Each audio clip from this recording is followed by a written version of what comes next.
আমি খেলার মধ্যে রাজনীতি আনার পক্ষে কোনো নই।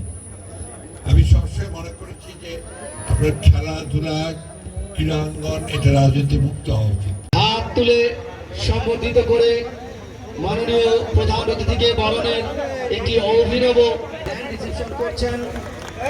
আতশবাজি উৎসব যিনি তৈরি করেছেন ক্রিকেট ইতিহাস তুলে ধরার জন্য সিপি রেলবান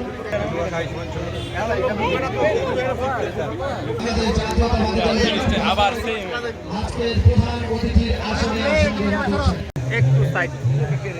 আমাদের একটা নতুন করে একটা সুযোগ সৃষ্টি হয়েছে ছাত্র জনতার অভ্যুত্থানের মধ্যে দিয়ে। অনেক প্রাণ গেছে, অনেকে আমাদের ছাত্ররা তারা জীবন দিয়েছে, তাদের আত্মার প্রতি আমি গভীর শ্রদ্ধা জানাচ্ছি। যারা আহত হয়েছে তাদের প্রতি সহানুভূতি জানাচ্ছি। এবং এই যে আমাদেরকে একটা নতুন সুযোগ সৃষ্টি করে দেওয়া হয়েছে একটা গণতান্ত্রিক একটা পরিবেশ সৃষ্টি করবার জন্য, গণতান্ত্রিক রাষ্ট্র গঠন করবার জন্য, এবং সবাই ঐক্যবদ্ধভাবে বাংলাদেশকে নতুন করে গড়ে তুলবার জন্য যে পরিবেশটি নতুন করে সৃষ্টি করা হয়েছে সেজন্য নিশ্চয়ই নিঃসন্দেহে আমরা তাদেরকে ধন্যবাদ এবং কৃতজ্ঞতা জানাবো। একটা কথা আমাদের সবসময় মনে রাখতে হবে যে দেশটা আমার, এটা অন্য কারো নয়। এই দেশটাকে গড়ে তোলার দায়িত্ব আমাদের। গত 15 বছরে এই দেশের প্রতিটি প্রতিষ্ঠানকে ধ্বংস করা হয়েছে। এখন সময় এসেছে এটাকে নতুন করে আবার গড়ে তুলবার। আমি বিশ্বাস করি ঠাকুরগাঁয়ের যারা ক্রীড়ামন্ত্রী আছেন তারা সবাই ঐক্যবদ্ধ হয়ে দল মত নির্বিশেষে, সেখানে যেন আবার দল মত ভাগাভাগি না করা হয়, দল মত নির্বিশেষে সবাই একসাথে যাদের যোগ্যতা আছে তাদেরকে দিয়ে সাংগঠনিকভাবে এবং খেলাধুলার ব্যবস্থা করতে হয়।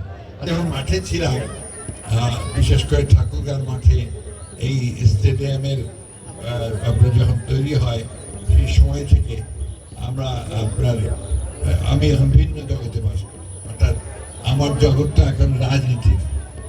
কিন্তু আমি খেলার মধ্যে রাজনীতি আনার পক্ষে কোনো নই। আমি সবসময় মনে করেছি যে আপনার খেলাধুলা ক্রীড়াঙ্গন এটা রাজনীতি মুক্ত হওয়া উচিত।